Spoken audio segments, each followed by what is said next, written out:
manter virgem, para quê? Um mudo grito de socorro sobre um assunto que todos temos presente em nossas vidas, mas ninguém se arrisca a falar. Um vídeo de Ingrid e Werner Dietz. Nele abordamos um assunto que ficamos devendo por ocasião da celebração da bênção matrimonial a todos os casais que assistimos na formalização do seu casamento. Agradecemos a compreensão das pessoas cujas fotos foram usadas para ilustrar o presente vídeo. Qualquer semelhança entre a narração e as imagens é mera coincidência. Durante muitos anos exerci o pastorado. Nas tarefas pastorais, minha mulher direta e indiretamente me apoiava e acompanhava. Em todos estes anos, devo ter celebrado a bênção matrimonial de uns 300 casais. Eu cada vez me esforcei para trazer uma prédica interessante a partir de um texto bíblico e de exemplos tirados da vida. Eu sabia que os noivos, depois de toda a afobação e cansaço dos preparativos, nem tinham mais condições para seguir o meu raciocínio. Com o tempo me aparelhei por isso para salvar pelo menos um pouco da mensagem.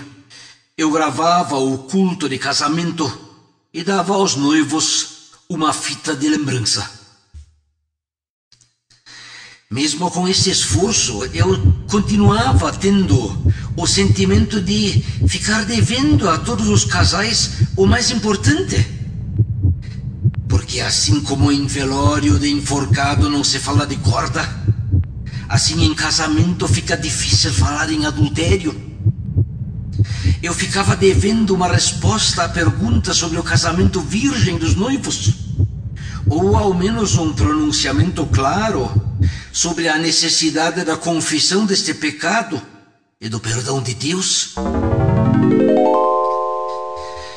Em minha juventude tivemos na nossa cidade um pastor que, no encontro dele com os noivos, se esforçava para falar do assunto da vida casta e decente. Todo mundo se escandalizava com a atitude do pastor e muitos noivos, constrangidos, tentavam procurar outros pastores para oficiar o seu culto de bênção matrimonial. Também eu dava risada da medida séria de alguém que dentro de poucos anos seria o meu colega no pastorado. Com o correr dos anos, também eu e nós vimos como a resposta à pergunta pela castidade é fundamental para a felicidade de qualquer casal. Mas como proceder? Um acontecimento dos nossos dias, publicado com estardalhaço nos jornais e na televisão, me pareceu um ponto de partida bem prático para abordar o assunto. A personagem até também se chama Ingrid. As manchetes nos jornais. Virgindade de Ingrid é vendida por R$1.600.000. Fim do leilão da periquita da Ingrid Migliorini. O leilão pela virgindade da brasileira terminou às 9 horas desta quarta-feira. O lance mais alto foi dado no valor de $780 mil americanos, o equivalente a R$1.600.000. Na manhã desta quarta, a poucas horas do fim do leilão, 6 pessoas estavam disputando a virgindade da garota. Os lances foram alternados entre eles: 3 americanos, um australiano, um indiano e um japonês. O japonês foi o autor do lance mais alto. O site foi divulgado no dia 15 de setembro e a data prevista para o fim do leilão era 15 de outubro. Porém, o prazo foi estendido em 10 dias e os lances terminaram às 22 horas, hora local da Austrália.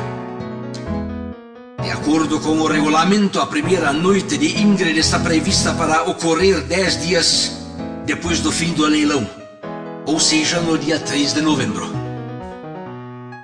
A garota é natural de Itapema, em Santa Catarina, e está em Bali, na Indonésia, para participar de um projeto que prevê o leilão e a gravação de um documentário sobre a preparação para o grande momento. A primeira vez da moça está prevista para ocorrer durante um voo que partirá da Austrália ou da Indonésia para os Estados Unidos. Entre as regras que devem ser obedecidas pelo ganhador está o uso obrigatório de camisinha. Ele também não pode me beijar, não pode realizar nenhuma fantasia, nenhum fetiche, nem usar nenhum brinquedo, explica ela. O ato também não vai ser filmado. Eu era novinha e, por ser virgem, decidi me candidatar. Era uma oportunidade de viajar, conhecer novas culturas, mas não esperava uma resposta. Quando o diretor me escolheu, fiquei surpresa e super feliz e decidi ir até o fim, diz ela. Meio mundo se escandalizou sobre a decisão da moça. Mas isso me mostrou mais uma vez que o assunto da virgindade não é tão desprezível como muita gente moderninha sempre quer fazer crer. O assunto se tornou polêmico e entrou na roda de discussões entre cristãos que levantaram a pergunta pela banalização do sexo. Diversos líderes evangélicos deram a sua opinião sobre o caso. Para o pastor Nelson Jr., líder do movimento Eu Escolhi Esperar, que prega a castidade antes do casamento, esse não é um caso isolado, sendo apenas um que veio a público. Na verdade, atualmente muitos jovens fazem o mesmo como a Ingrid. Por nada, por uma noite, por um jantar ou para estar com um jogador de futebol.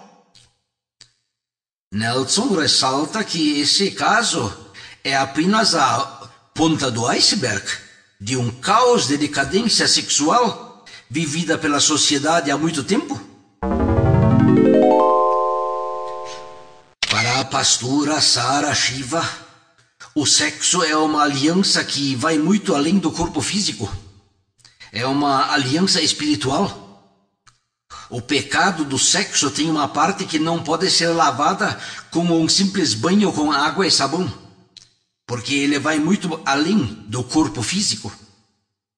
Somente o sangue de Jesus Cristo pode limpar e quebrar alianças desse tipo, que além do corpo físico, também envolvem o corpo espiritual, diz a pastora. O pastor Jaime Kemp, especializado em ministério de família e que orienta a juventude brasileira, também comentou sobre o tema. Para ele, isso é um abuso.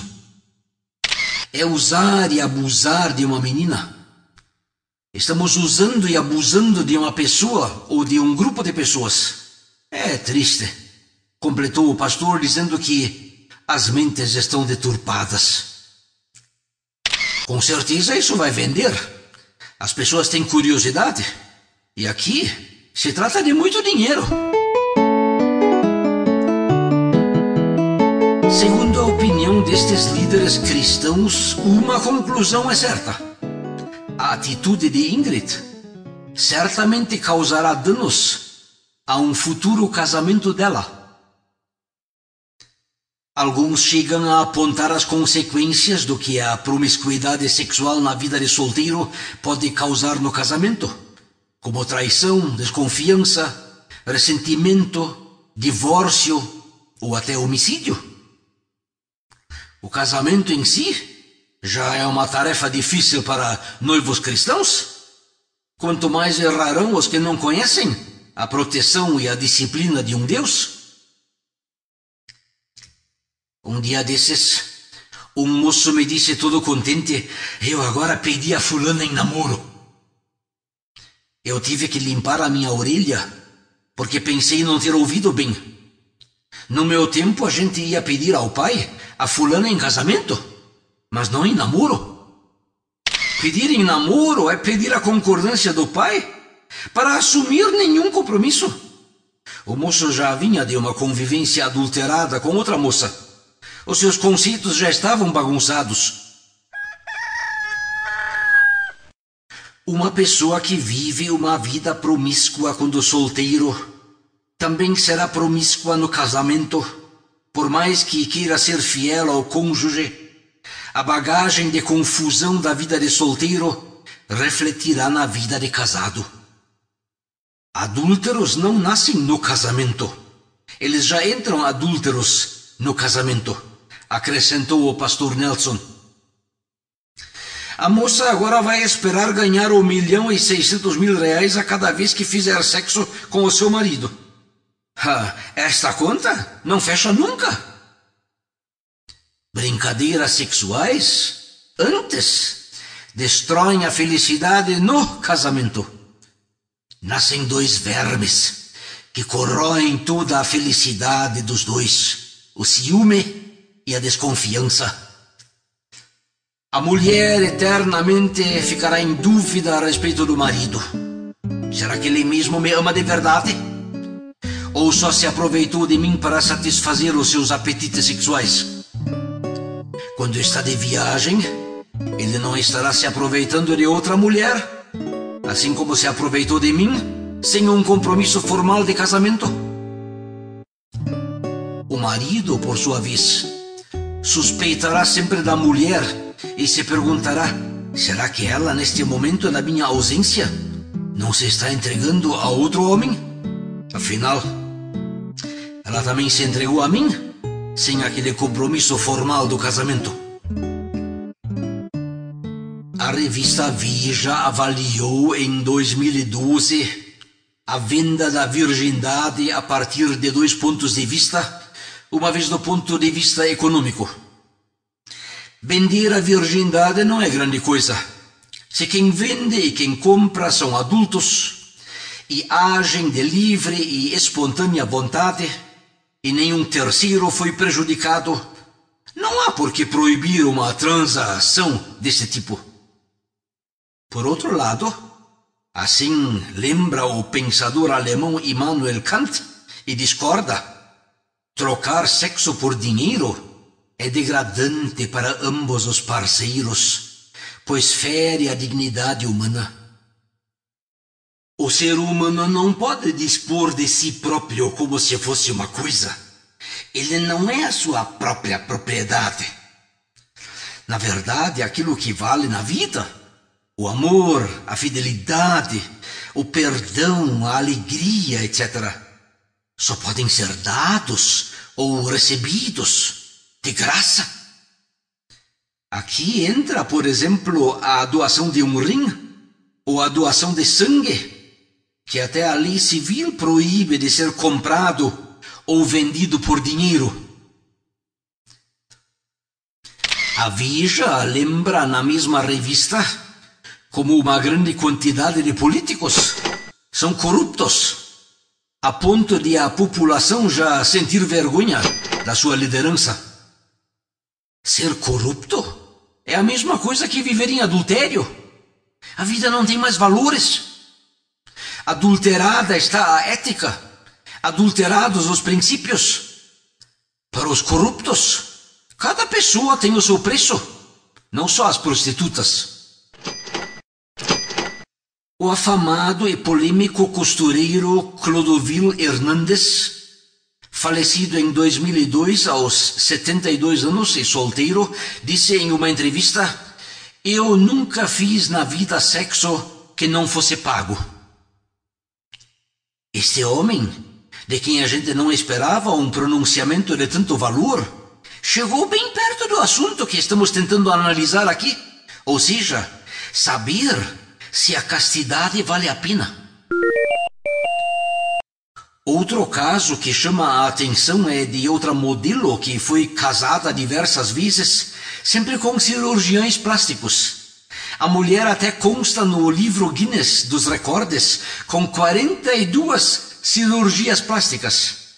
Ela agora, depois de enviuvar, anuncia a segunda cirurgia de reconstrução de ímen. A primeira já aconteceu em 2009 e causou polêmica na época. Este segundo procedimento é um presente que ela pretende dar ao novo marido, também cirurgião plástico. É uma fantasia sexual nossa, diz ela. Será meu presente de noiva para meu marido. Como no meu primeiro casamento eu não era virgem, quero fazer tudo como pede a tradição, contou ela. Coitada! O procedimento da mulher é ridículo. Apesar de se tratar de uma bobagem, a mulher também percebeu que no não sexo de uma virgindade parece estar uma vida que ela está procurando sem encontrar. Uma vida em que nem o sexo nem um casamento interesseiro tem valor. O valor estaria no sofrimento, na fidelidade, no sacrifício por uma família. Tudo riquezas que mesmo a pessoa mais pobre pode possuir e dar. O que mesmo vale na vida, isso não tem dinheiro que compra. Muito acertado, Jesus diz que vantagem terá alguém se ganhar o mundo inteiro e perder a sua vida. Não há nada que possa pagar para ter a sua vida de volta. Existem experiências e situações das quais não é simples voltar atrás. Muitos e muitas mais tarde procuram arrependimento, mesmo com lágrimas, e não encontram. Em 2002, uma conhecida modelo, em entrevista a uma revista para homens, perguntada sobre a intimidade na sua vida, disse: já traí, sim, porque acho que não podemos frustrar nossos sentimentos. A vida está aí para ser vivida e quero chegar aos 60 anos sem arrependimentos. A moça estava agindo como alguém que pretende acender uma vela nas duas pontas para melhor aproveitar a luz. Mas o resultado é uma escuridão ainda maior. Quando uma estrela da mídia, num rompante de orgulho, fala dessa maneira da sua intimidade, até pode parecer que a coisa está dando certo. Ou quando uma apresentadora de televisão diz abertamente que já fez aborto. Só que quando uma das nossas filhas ou irmãs, que não vivem naquele mundo de glamour e riqueza, trai o marido ou faz aborto, isso ninguém acha bonito. A cicatriz do adultério é uma chama que não apaga, é um verme que não morre. Feliz aquele e aquela que não precisam carregar consigo um segredo maldito de uma sexualidade que feriu. Esta sexualidade fere tanto a própria pessoa que seduz, como em igual proporção a parte seduzida. Pode ser sem consequência de gravidez, ou com. Pode ser sem aborto, ou com. Nesse caso será acrescentado o peso de um assassinato na consciência dos implicados. Repito, os dois estarão se machucando, embora no caso da mulher a coisa seja só um pouco mais pública. Comumente estes assassinos, seja de fato no caso de adultério com aborto, seja em potencial no caso de não haver gravidez, mais tarde não respeitam mais a sua mulher, nem a mulher dos outros. Falam grosso, mas tremem diante da verdade. Alguns, como para encobrir a sua nudez, assumem causas humanitárias. Outros se tornam ecologistas e não matariam uma mosca, mas geram circunstâncias que levam à morte de um ser humano. Aqueles que riram de uma vida em continência sexual acabarão reconhecendo que é a vida que acaba rindo deles. A mulher tentará cobrir sua vergonha com uma luta por emancipação. Já perdeu a alegria numa família onde cada um e cada uma ocupam o seu lugar. Hoje em dia se assumem numa luta feminista de ódio ao outro sexo, ou como por uma vingança, acabam destruindo a família dos outros. Antigamente elas entravam num convento, mas o resultado também não era satisfatório. Levavam junto a si próprias para dentro da pretensa santidade, com o seu sentimento de culpa. Você simplesmente não conseguirá fugir de si mesma. Na legislação civil existe a figura do crime da formação de quadrilha. No caso civil se trata de 3 ou mais pessoas. No adultério, no mínimo a terceira pessoa é o nosso Deus. Mas há também um ser que poderá pedir para nascer. No caso do sexo e adultério, não digo que o pecado em quadrilha é mais grave. Pecado sempre é pecado, não importa o tamanho. Separa de Deus e também nos separa de nós mesmos, porque gostaríamos de nos ver separados dele o mais longe possível. Por isso as consequências, as cicatrizes são mais profundas, porque 2 pessoas concordaram com o pecado. O crime de formação de quadrilha multiplica a pena, como também o pecado em quadrilha multiplica o sentimento de culpa. Há pessoas sinceras, mas emocionalmente fracas, que reconhecem a sua culpa, mas lhe dão o destino errado quando apelam para o suicídio. Claro, e também nem todos os adúlteros se suicidam. Quantos túmulos teriam de ser cavados? Mesmo assim já vão morrendo em corpo vivo. Vivem uma vida sem alegria, no constante medo de serem descobertos, ou no remorso de terem mentido, ou estarem mentindo para o seu cônjuge, ou tendo que esconder um filho, fruto da vida de adultério, ou quando o fato não mais puder ser escondido, só a existência de um filho resultado do adultério não é uma acusação viva, dia por dia? Também aqueles entre nós que talvez tivéssemos casado virgens. Não somos melhores do que qualquer pessoa do nosso sexo. Acima de tudo está a compaixão de Deus que nos guardou. Porque 2 jovens namorados deixados sozinhos são como gasolina e fósforo para produzir uma desgraça. Eles de si não têm força para resistir na tentação. Sem a ajuda de uma família unida, disposta a assumir a vergonha da cruz, e de uma igreja em arrependimento, o respeito e a pureza estão irremediavelmente perdidos.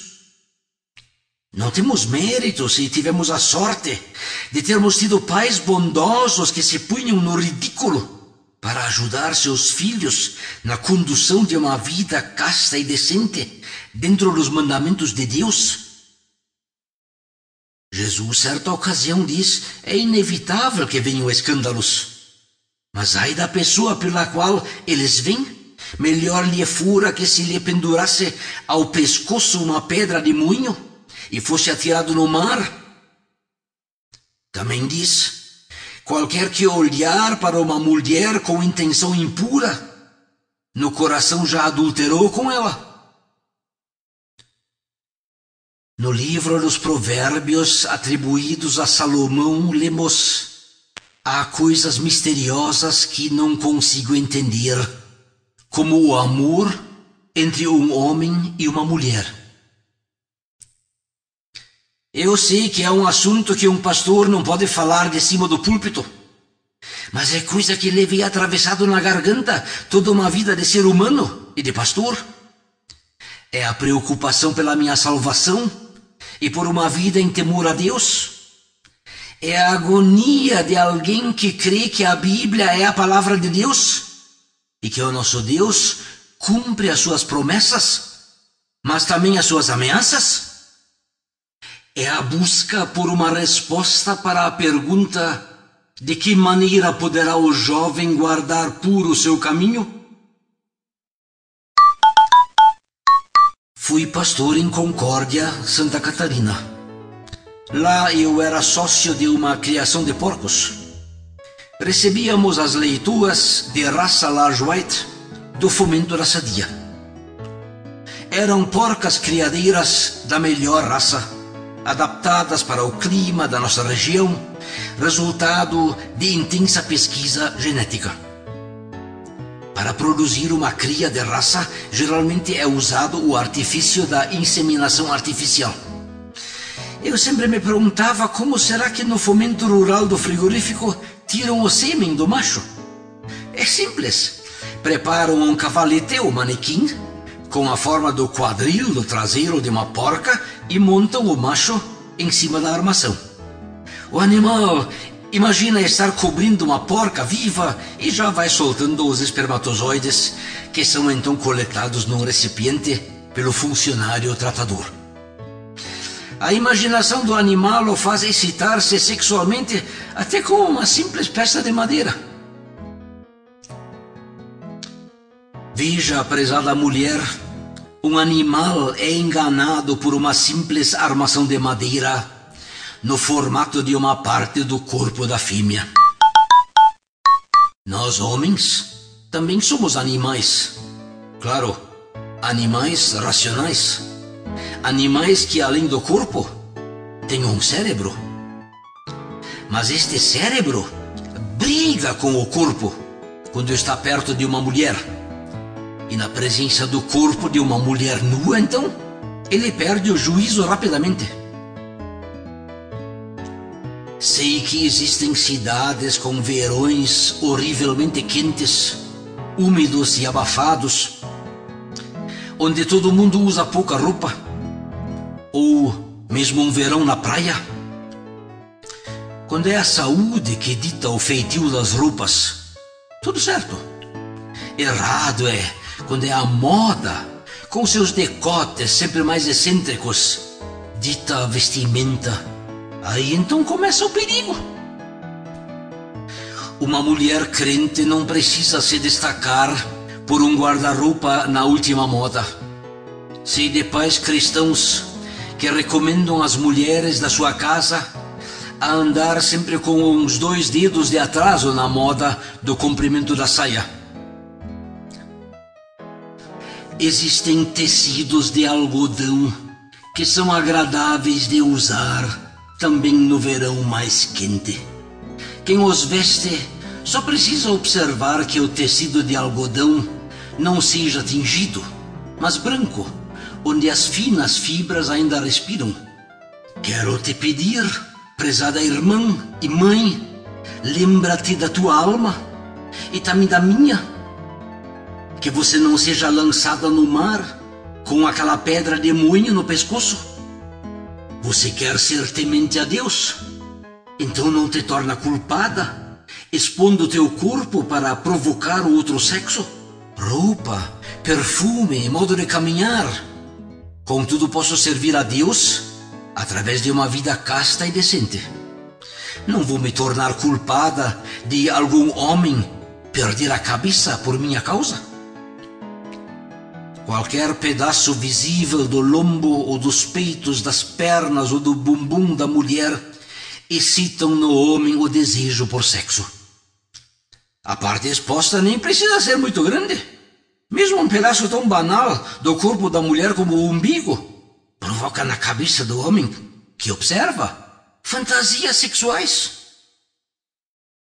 As mulheres que sem motivo mostram os seus atributos carnais estão até incorrendo num crime. Vestindo-se sem pudor, até parecem se oferecer.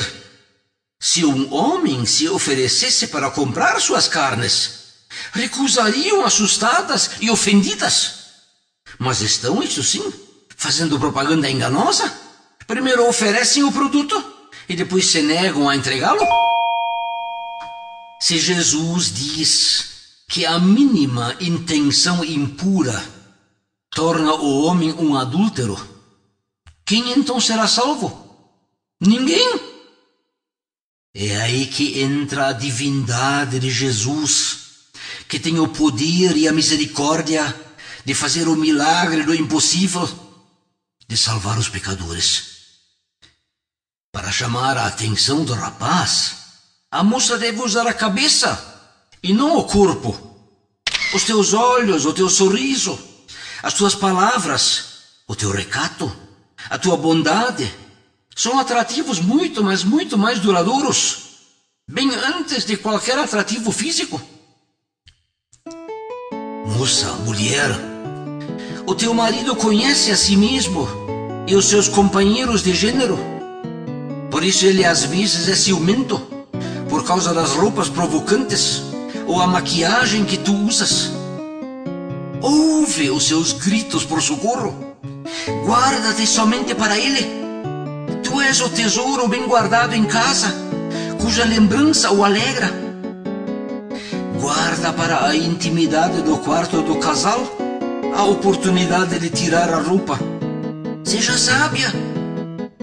Este esforço de conquista redundará em um casamento feliz depois do tempo de espera do noivado e da entrega no casamento. Então o teu marido não vai precisar ter ciúme da sua mulher. O importante vai ser a fidelidade, o amor, a gratidão, a saudade. Felicidade em questões sexuais existe somente dentro das paredes protetoras do casamento, formalizado publicamente. E ainda assim, geralmente só é conquistada com dificuldade, lágrimas e luta. A fraqueza e a maldade humana necessitam, e muito, da proteção e a ajuda de terceiros tementes a Deus, principalmente de pais e educadores que se expõem ao ridículo quando impõem os limites que uma sexualidade com respeito necessita. O melhor favor que um adulto pode prestar a um par de namorados é atrapalhar o namoro. É um limite estabelecido que completará a educação que estamos devendo aos nossos filhos. Carícias amorosas terão o seu lugar legítimo dentro da proteção do compromisso do casamento. Praticadas antes da formalização do casamento, tais carícias são adultério, produzem confusão. Podem não produzir desordem no casamento dos outros, mas certamente redundam em confusão do próprio casamento. Talvez só poucos se deixam atormentar pela consciência, cauterizada pela televisão ou pelo desinteresse dos pais. Mas os adúlteros se sabem ter pecado contra Deus e que agora estão em dívida com Ele. Isso já não é o inferno, aqui e também depois da morte? Certa ocasião, o apóstolo Paulo se encontrava prisioneiro em Cesareia. O governador Félix seguidamente o mandava chamar para ouvi-lo. Quando Paulo começou a falar sobre a justiça, o domínio próprio e o juízo vindouro, Félix ficou assustado e disse: "Agora podes ir. Quando eu tiver tempo, vou te mandar chamar."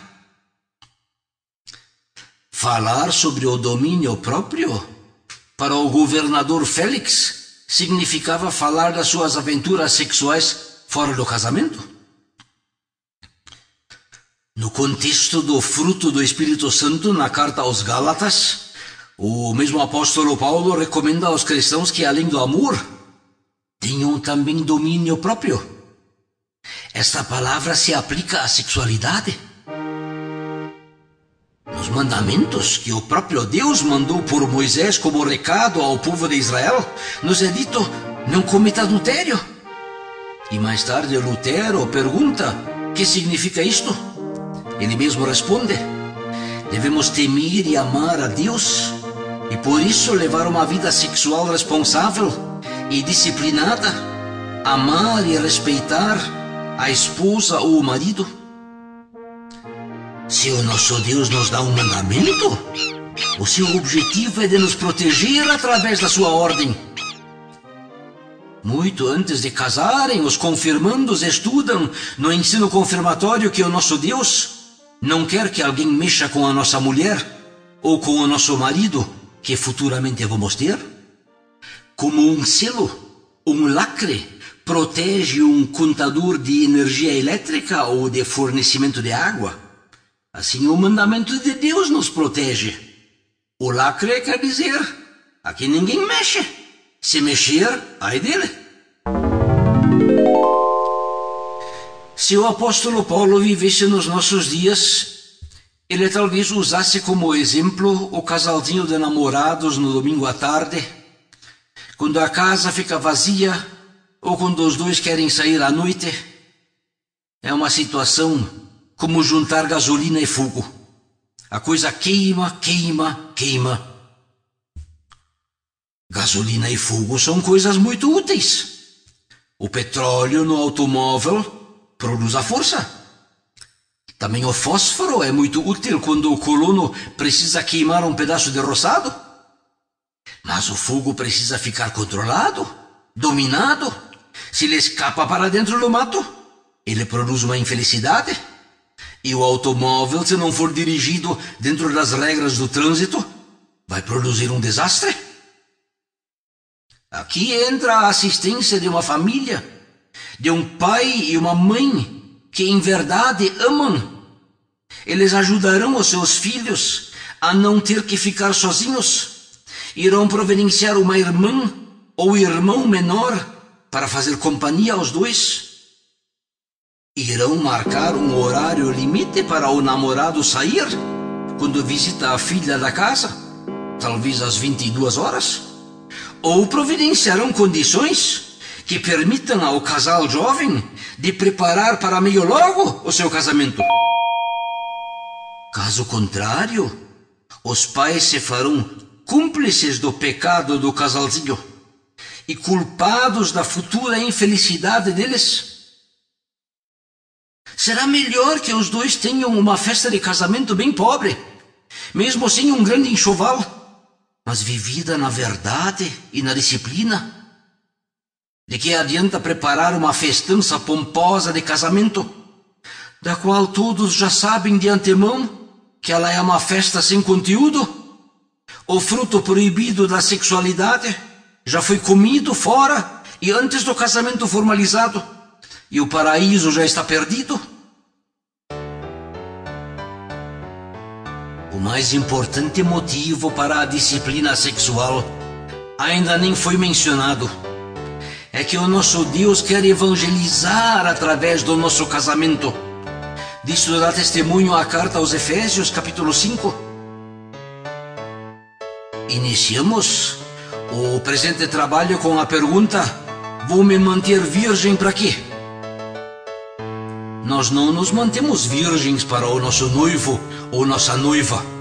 Geralmente são exatamente noivo e noiva que roubam fora de hora a virgindade do parceiro.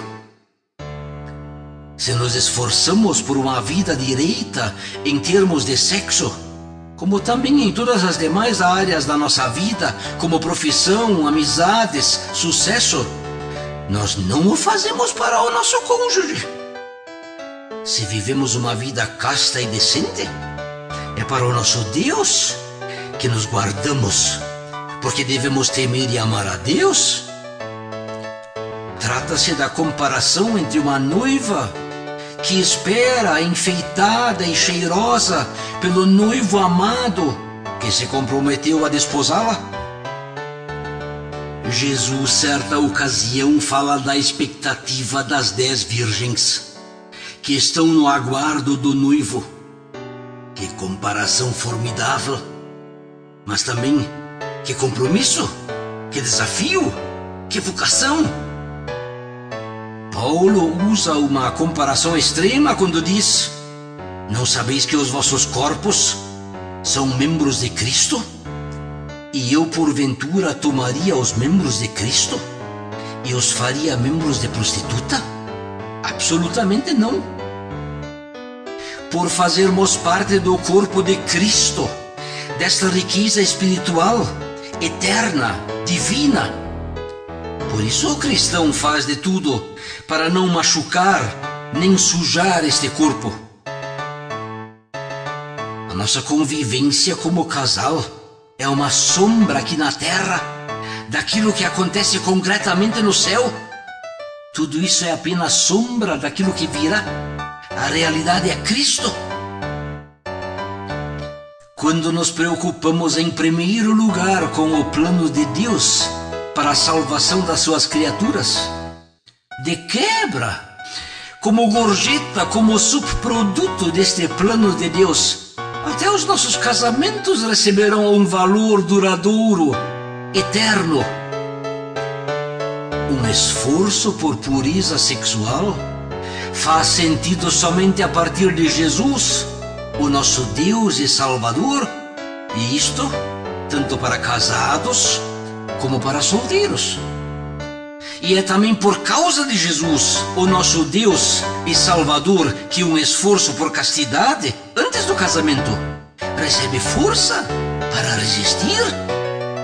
Sem ele, nem teríamos motivação e condições para não sair por aí para aproveitar a vida antes dos 60 e para não haver arrependimento sobre ter perdido alguma vantagem. É o paradoxo de Jesus que nos dá esperança e motivação. Para ele vale uma outra matemática, não a matemática do Gerson de a gente ter que ter vantagem em tudo. Na matemática do nosso Deus, os primeiros serão os últimos. Os que nada têm serão como se tivessem, e os que têm tudo, como se não tivessem nada. A Bíblia nos mostra que no Filho o nosso Deus cobrou os nossos pecados. O inocente leva o castigo para que nós, culpados, fôssemos limpos aos olhos de Deus.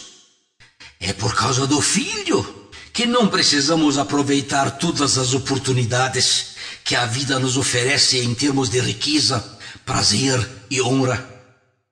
A nossa pergunta inicial: vou me manter virgem para quê? Não estava bem feita. Precisamos da pergunta: vou me manter virgem para quem? Não vai ser para um noivo ou uma noiva. Vai ser para Jesus, com cuja vinda contamos. Hoje em dia há pessoas que procuram remendar o seu casamento naufragado. Para isso estudam livros e frequentam cursos que ensinam como salvar seu casamento. Só que esse caminho é errado. É como pôr a carroça na frente dos bois. O caminho certo é pertencer a Jesus. Apenas querer salvar o seu casamento é como se alguém casasse só porque a noiva tem um grande dote. Seria um abuso interesseiro. O nosso Deus não quer apenas salvar o nosso casamento. Ele quer salvar os nossos pensamentos, corpo, alma, espírito, vontade. Ele não se satisfaz com pouco. Ele quer e merece tudo ou nada. Antes de finalizarmos esta série de imagens, ainda é importante ressaltar que as fotografias apresentadas retratam muitos casais que cruzaram o nosso caminho durante o correr da nossa vida. Nenhum deles é herói ou santo. Se tiveram um casamento iniciado na disciplina da fé ou não, isso somente eles sabem.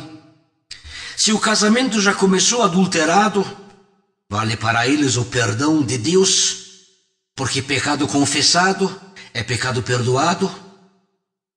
Se a união matrimonial iniciou de maneira casta e decente, como manda o figurino, o catecismo e a Bíblia, não são eles, os noivos, que têm o mérito.